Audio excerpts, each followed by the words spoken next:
ओम शांति। आज का अव्यक्त महावाक्य 23 जून 1973 से लिया गया है, जिसका शीर्षक है अलौकिक खजाने के मालिक। सर्व कमजोर आत्माओं को बल देने वाले, सर्व आत्माओं के तमोगुनी स्वभाव और संस्कारों को परिवर्तन करने वाले और पद्मा पदम भाग्यशाली बनाने वाले बाबा बोले, अपने को लाइट हाउस और माइट हाउस दोनों समझते हो? वर्तमान समय की स्थिति प्रमाण आप सभी का कौन सा स्वरूप विश्व कल्याण का कर्तव्य कर सकता है? उस स्वरूप को जानते हो? इस समय आवश्यकता है माइट हाउस के स्वरूप की। क्या ऐसा अनुभव करते हो कि आल माइटी बाप की संतान हम भी माइट हाउस बने हैं? सर्व शक्तियां अपने में समाई हुई समझते हो? सर्वशक्तिवान नहीं लेकिन सर्व शक्तिवान नहीं लेकिन सर्वशक्तिवान, जिसका सर्व शक्तियां संपन्न के लिए गायन है कि अप्राप्त कोई भी शक्ति नहीं ब्राह्मणों के खजाने में। जैसे देवताओं के लिए गायन है अप्राप्त कोई वस्तु नहीं देवताओं के खजाने में, वैसे आप ब्राह्मणों का गायन है कि अप्राप्त नहीं कोई शक्ति ब्राह्मणों के खजाने में, क्योंकि मास्टर सर्वशक्तिवान है। जब बाप का नाम ही सर्वशक्तिवान ऑल माइटी अथॉरिटी है, अर्थात सर्व शक्तियों के खजाने के मालिक के बालक हो, तो ऐसे बालक जो बाप की सर्व शक्तियों के मालिक है, तो क्या उनके पास कोई अप्राप्ति हो सकती है? जो बालक सो मालिक है, ऐसा कोई है जो अपने को बालक सो मालिक नहीं समझते हैं? सभी मालिक बैठे हैं ना? सर्व शक्तियों के खजाने के मालिक हो ना? खजाने के मालिक कभी यह संकल्प भी कर सकते हैं क्या कि हमारे पास सहन शक्ति नहीं है, व माया को परखने की शक्ति नहीं है, व ज्ञान के खजाने को संभालने की शक्ति नहीं है, व संकल्पों को समाने की शक्ति नहीं है, व खजाने को सुमिरन करने की शक्ति नहीं है? कितना भी कोई कार्य में बुद्धि विस्तार में गई हुई हो, लेकिन विस्तार को एक सेकंड में समाने की शक्ति नहीं है, ऐसे मालिक के क्या यह बोल व यह संकल्प भी हो सकता है? अगर होता है तो उसको क्या कहें? उस समय की स्टेज को व स्थिति को क्या मालिकपन की स्थिति कह सकते हैं? मालिक सदा मालिक ही होता है। अभी अभी मालिक, अभी अभी भिखारी। ऐसे मास्टर सर्वशक्तिमान होते हैं क्या? मालिक से बार बार रॉयल भिखारी क्यों बनते हो? बाप के सामने भी जब बच्चा आकर यह कहे कि बाबा हमको मदद करना, शक्ति देना और सहारा देना, इसको क्या कहा जाता है? क्या इसको रॉयल भिखारीपन नहीं कहेंगे? यह है भक्ति के संस्कार। जैसे देवताओं के आगे जाकर कहते थे कि आप तो सर्वगुण संपन्न हो, और मैं, वैसे ही बाप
कौन करता है? मनुष्य। दूसरी बात, बाप को भी स्मृति दिलाने वाले बनते हो। इससे क्या सिद्ध होता है? क्या बाप को अपना कर्तव्य करना भूल गया है? क्या इसलिए आप बाप को स्मृति दिलाते हो? बाबा, आप तो मददगार हैं ही, इसलिए मदद करना। इस कहने को क्या कहा जाए, जबकि गायन ही यह है कि ब्राह्मण अर्थात सर्व प्राप्ति स्वरूप, प्राप्ति स्वरूप के पास अप्राप्ति कहाँ से आई? इसलिए कहा कि ब्राह्मणों की स्टेज पावर हाउस है। अब पावर हाउस से परे की भाषा समझें। पावर हाउस के यह बोल नहीं होते हैं। अब तो फाइनल रिजल्ट आउट होने का समय भी समीप आ रहा है। फाइनल रिजल्ट के समय में भी अगर कोई पहला पार्ट ही पढ़ता रहे, उसमें भी मजबूत ना हुआ हो, तो ऐसे का रिजल्ट क्या होगा? इसलिए फिर भी बाप दादा कुछ समय पहले सुना रहे हैं कि जिसको भी हाई जंप देना हो, वह आगे बढ़ना हो, तो अभी से 6 मास के अंदर अर्थात इस वर्ष में अपने आप को जिस भी स्टेज पर व जिस भी स्थिति में स्थित करना चाहते हो, उसके लिए यह चांस है। ऐसे थोड़े समय के अंदर अपने को संपन्न बनाने के लिए साधारण पुरुषार्थ नहीं चलेगा। अभी तो तीव्र पुरुषार्थ अर्थात संकल्प, बोल और कर्म, इन तीनों में समानता का अभ्यास करना, उसको कहा जाता है तीव्र पुरुषार्थी। जैसे बुद्धि में यह सोचते हो, समझते हो कि हम दाता के बच्चे हैं, लेकिन बोल और कर्म में अंतर है। संकल्प में सोचते हो कि हम सर्व आत्माओं से ऊंचे ब्राह्मण हैं, लेकिन बोल और कर्म में अंतर है। सोचते हैं कि विश्व कल्याणकारी है, लेकिन बोल और कर्म में अंतर है।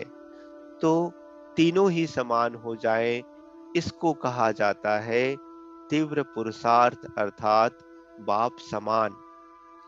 तो क्या ऐसे अपने को बाप समान बनाने के लिए समय दे रहे हैं? 6 मास के बाद इस रूहानी सेना के महावीर, घोड़े सवार और प्यादे अर्थात प्रजा सभी प्रत्यक्ष होंगे। जब तक आपस में ही प्रत्यक्ष नहीं होंगे, तो विश्व के आगे प्रख्यात कब होंगे? और विश्व के आगे प्रख्यात नहीं होंगे, तो प्रत्यक्षता कैसे होगी? तो स्वयं को और बाप को प्रख्यात करने के लिए व बाप की प्रत्यक्षता करने के लिए अब लास्ट पुरुषार्थ व लास्ट सो फास्ट पुरुषार्थ कौन सा रह गया है? फास्ट पुरुषार्थ कौन सा है जो फास्ट ही लास्ट है? इसको जानते हो? कौन सा पुरुषार्थ सामने आता है? फास्ट पुरुषार्थ की विधि कौन सी है कि जिससे बाप समान बन जाएंगे? यह सिद्धि होगी, बिना विधि के सिद्धि हो नहीं सकती। बहुत बार सुनाया है, सिर्फ एक शब्द है। लास्ट सो फास्ट पुरुषार्थ की विधि है प्रतिज्ञा। कोई भी बात की प्रतिज्ञा करना कि यह करना ही नहीं है, यह अभी करना है। प्रतिज्ञा की विधि यह है कि लास्ट इज फास्ट। प्रतिज्ञा अर्थात संकल्प किया और स्वरूप हुआ। प्रतिज्ञा करने में सेकंड लगता है, तो अब फास्ट पुरुषार्थ 1 सेकंड का ही होना चाहिए। क्योंकि सुनाया था कि लास्ट पेपर की जो रिजल्ट आउट होना है,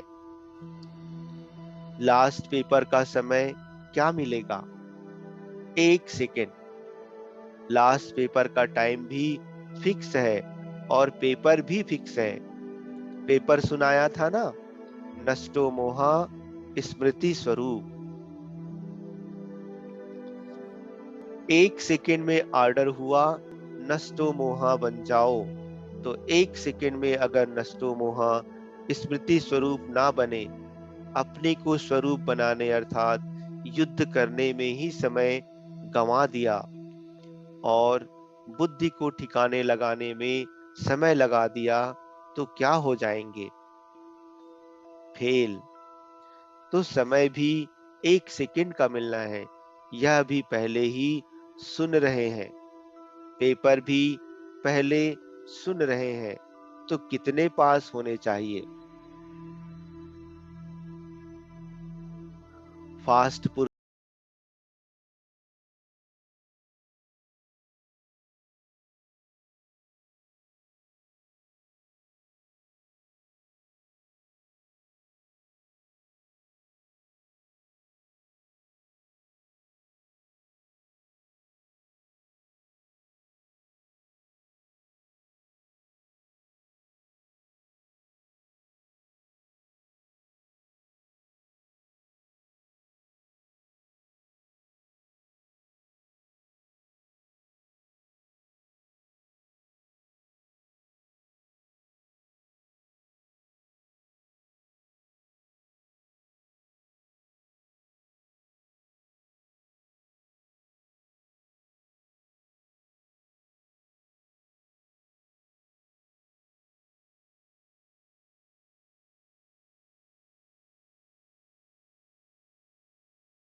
है, फुल पास होना चाहिए, अर्थात फुल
दर्पण में अपना साक्षात्कार किया था ना, वैसे नॉलेज रूपी दर्पण में स्वयं ही स्वयं का साक्षात्कार करेंगे कि मैं किस ग्रुप में हूँ और किस ग्रेड में आने वाला हूँ। जैसा ग्रुप वैसे ग्रेड्स होंगे ना। सदा स्वयं के प्रति और विश्व के प्रति शुभ चिंतक स्थिति में स्थित रहने वाले, हर सेकेंड और हर संकल्प श्रेष्ठ व्यतीत करने वाले, सदा अपने खजाने की स्मृति और सुमिरन में रहने वाले, सदा खुशी की खुराक में भरपूर रहने वाले, सर्व कमजोर आत्माओं को बल देने वाले, सर्व आत्माओं के तमोगुनी स्वभाव और संस्कारों को परिवर्तन करने वाले, साक्षी और सदा साथी अनुभव करने वाले, ऐसे कोटों में से कोई और कोई में से कोई पद्मा पदम भाग्यशाली आत्माओं को बाप दादा का याद प्यार और नमस्ते। अच्छा, ओम शांति।